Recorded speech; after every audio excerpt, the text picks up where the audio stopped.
We're just going to jump right in this week. Welcome back. We're doing this week fishing and eBay scams on the internet, how not to lose money to these people that are getting your credit card numbers. Jerks. Biggest jerks out there. Jerk faces.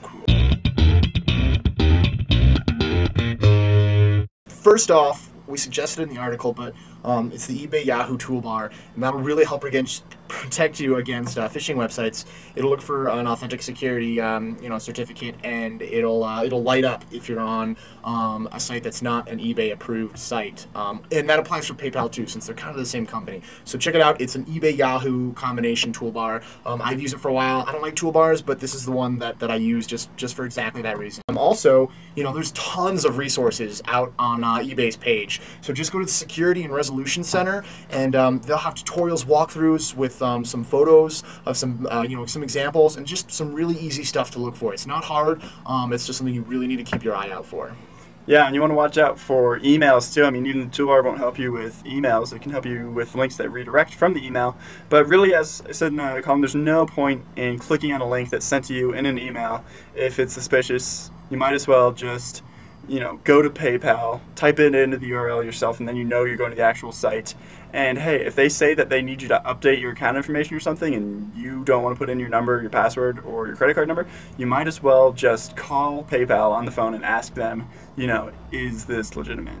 Okay, and in tech news this week, first story is that YouTube, we all know and love it, one of its users has now hit 1 million subscribers. This is the first YouTube user to actually get that many subscribers, and it really left everyone else in the dust, because number 2's only at what, like 900? Yeah, not even 900. So. Third place is down at 750,000. Of course, the honors go to Fred Figglehorn. Fred Figglehorn. Lots of people, chances are you're on YouTube a lot. You've seen the Fred. If you haven't, check it out. So obviously, though, he's using some kind of magic combination to get himself up. We don't really get it. It's it's funny. So in other tech news, we've got Apple. We told you guys it was coming. They did indeed raise their prices today. They've got their now 3-tier pricing scheme: $129, $99, and 69 cents. So as expected, a lot of the songs, I believe it was 30 out of the 100 top songs today, switched to $1.29, which wasn't that bad. I was expecting it to be like 90% of the top 100 would have it, but only 30. That's pretty fair if you ask me. And actually, what's surprising is that Amazon also made the price switch today, and it's not as much. They've tried to keep it just a little bit below Apple. The prices are the same, but the frequency of getting that higher price at $1.29 is a lot lower. So if you want to head over there instead of iTunes, it's really easy to import it into your iTunes music library from Amazon. They've got a nice app that'll do it all for you. So they're now the same quality rate though, and they're both DRM free. So the only difference you're going to find is sometimes some prices can be cheaper on either website. So now it makes your music buying a little bit more complicated. Boo!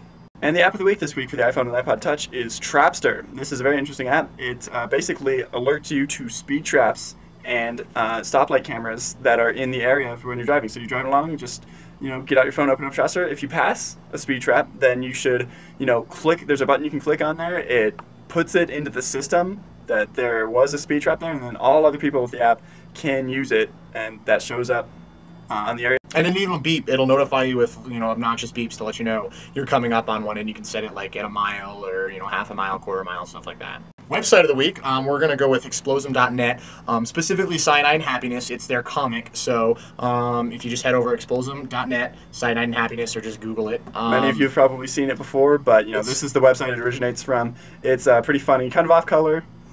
Yeah, it's probably not always safe for work, but it's enjoyable if you can laugh at all situations. You call it. Yeah. But we get a pretty big kick out of it. I read it every day. So that's been the video for this week. We'll see you next week with pretty interesting topic, right? Yeah. Yeah, one that's yet to be determined. Yeah, we'll have it for you though. We promise.